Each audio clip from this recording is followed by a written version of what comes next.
CPIM സംസ്ഥാന കമ്മിറ്റിയിൽ ഉൾപ്പെടുത്താത്തതിലെ അതൃപ്തി ആവർത്തിച്ച് പത്തനംതിട്ടയിലെ നേതാവ് എ പത്മകുമാർ പ്രതിഷേധത്തിന്റെ പേരിൽ തനിക്കെതിരെ നടപടിയെടുത്താൽ 66-ാം വയസ്സിലെ വിരമിക്കലായി കണക്കാക്കുമെന്ന് എ പത്മകുമാർ 24-നോട് പറഞ്ഞു. പരസ്യപ്രതികരണം ഒഴിവാക്കാനാണ് എ പത്മകുമാറിനോട് CPIM നിർദ്ദേശം. ഇതിനിടെ CPIM പത്തനംതിട്ട ജില്ലാ സെക്രട്ടറി രാജു എബ്രഹാം എ പത്മകുമാറിനെ വീട്ടിലെത്തി കണ്ടു. എനിക്ക് കിട്ടിയ ജോലിയിൽ ഞാൻ നിന്നിരുന്നെങ്കിൽ 56 വയസ്സിൽ റിട്ടയർ ചെയ്യണമല്ലോ. പാർട്ടി സ്മൂത്തായിട്ട് പോകുമായിരുന്നെങ്കിൽ 75 വയസ്സിൽ റിട്ടയർ ചെയ്യണമല്ലോ. ഞാനിപ്പോൾ 66-ാമത്തെ വയസ്സിൽ റിട്ടയർ ചെയ്യുന്നു എന്നുള്ളത് മാത്രമേ ഞാൻ കാണുന്നുള്ളൂ. ഞാൻ പ്രവർത്തനം ആരംഭിച്ചത് ഇവിടെ ആറന്മുള എടശ്ശേരിമല ബ്രാഞ്ചിൽ നിന്നാണ്. ഞാൻ ആ ബ്രാഞ്ചിൽ നിന്ന് പ്രവർത്തിക്കാനാണ് ആഗ്രഹിക്കുന്നത്. പാർട്ടി ജില്ലാ കമ്മിറ്റി അനുവദിക്കുകയാണെങ്കിൽ അവിടെ നിന്ന് പ്രവർത്തിക്കും. സംസ്ഥാന സമ്മേളനം സമാപിച്ചതിന് പിന്നാലെ പ്രതിഷേധം പരസ്യമാക്കിയ എ പത്മകുമാർ നിലപാടിൽ ഉറച്ചു തന്നെയാണ്. തന്റെ 52 വർഷത്തെ പ്രവർത്തനത്തെക്കാൾ വലുതാണ് മന്ത്രി വീണ ജോർജിന്റെ 9 വർഷത്തെ പ്രവർത്തനമെന്ന വിമർശനത്തിൽ നിന്നും പത്മകുമാർ പിന്നോട്ടില്ല. വിമർശനം ആവർത്തിക്കുന്നതിനിടെ CPIM പത്തനംതിട്ട ജില്ലാ സെക്രട്ടറി രാജു എബ്രഹാം എ പത്മകുമാറിനെ വീട്ടിലെത്തി കണ്ടു.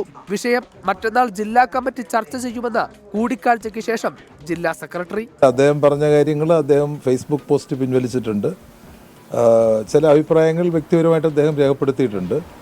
ഇതെല്ലാം പാർട്ടി വേദികളിലാണ് പരിശോധിക്കേണ്ടത്. സംഘടനാപരമായിട്ട് മാത്രമേ ഞങ്ങൾക്കത് പരിശോധിക്കാൻ കഴിയുകയുള്ളൂ. ഇന്നലെയും ഇന്ന് രാവിലെയുമായി പരസ്യ പ്രതിഷേധം തുടർന്ന എ പത്മകുമാർ ജില്ലാ സെക്രട്ടറിയുമായുള്ള കൂടിക്കാഴ്ചയ്ക്ക് ശേഷം പ്രതികരണത്തിന് തയ്യാറായില്ല.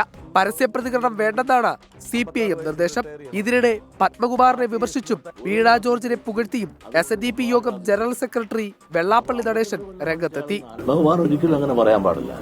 അദ്ദേഹം 52 കൊല്ലം പഠിച്ചപ്പോൾ അദ്ദേഹം ചെന്നത് വെറും 4-ാം ക്ലാസ് വരെ എന്നുള്ളൂ. വീണ ജോർജ് 9 കൊല്ലം പഠിച്ചു, ഓരോ ക്ലാസ്സിലും ജയിച്ച്, അതുകൊണ്ട് 9-ാം ക്ലാസ്സിൽ ചെന്നു. പാരമ്പര്യം പറഞ്ഞ് അധികാരം കിട്ടിയില്ല എന്ന് പറഞ്ഞാൽ ഈ 52 കൊല്ലത്തിന് മേലും പാരമ്പര്യം ഉള്ള ആളുകൾ ഈ രാജ്യത്തുണ്ട്. പാർട്ടി വിടില്ലെന്ന് എ പത്മകുമാർ വ്യക്തമാക്കിയിട്ടുണ്ട്. പത്മകുമാർ നിലപാട് വ്യക്തമാക്കിയാൽ സ്വാഗതം ചെയ്യുന്ന കാര്യത്തിൽ തീരുമാനമെടുക്കുമെന്നാണ് BJP സംസ്ഥാന പ്രസിഡന്റ് K. സുരേന്ദ്രന്റെ പ്രതികരണം. 24 പത്തനംതിട്ട.